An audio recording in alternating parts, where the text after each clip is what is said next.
Hi guys! So thanks for watching this time-lapse video for the painting of Tidus' sword from Final Fantasy X. It was built by the amazing Mario of Arms, Armor, and Awesome, and he had asked me if I could paint it for him. I'm Sarah from Nimbus Cosplay, by the way. It'd be cool if you liked my page on Facebook. So as you can see, I had already airbrushed the basic gradients onto the sword, and this time-lapse is covering basically the detail work. Let me show you the airbrushing really quick. We started with a base coat, that's just spray paint of the appropriate color. Remember to not use gloss paints for your base coat to save yourself the headache of trying to paint on top of that. Compared to the reference image that the commissioner gave us, the first layer I decided to paint was the darkest one. I mixed up a navy blue shade and airbrushed it on. Then I followed it up with a really rich blue. I accented with a light aqua sort of color, and that's when I moved on to brush painting. I'm using a mop brush for painting the additional specks, and all I'm really doing is dotting it repeatedly. There's no traditional brush stroking here.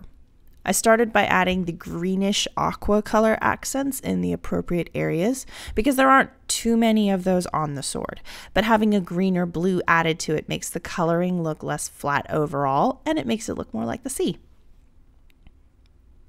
Then I moved on to speckling the light aqua to highlight the bubbly areas of the sword, make them shine, and give the appearance of bubbles inside the blade. This one took the most time and coverage because it covers bubbles and also preliminary highlights along the edges of the blade.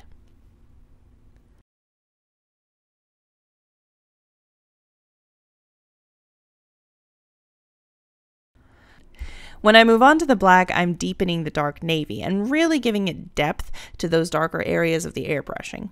I also take care to add it to the edge of the 3D bubbling to make that really pop as well.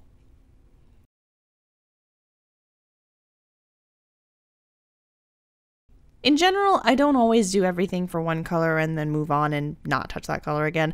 You end up going back and forth. I might decide that I hadn't put enough aqua at first, so I'll add a little more, or maybe I want more highlighting to the edge of the blade after I add in the deep black. It's mostly eyeballing at that point. White is the final color to add, and it highlights some of the light aqua edges and also just its own bubbles. White and black give it the most depth, but you always try not to lather it on super opaquely because they should still blend in to some degree.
When you're done, you cover it in a clear glossy sealant and voila!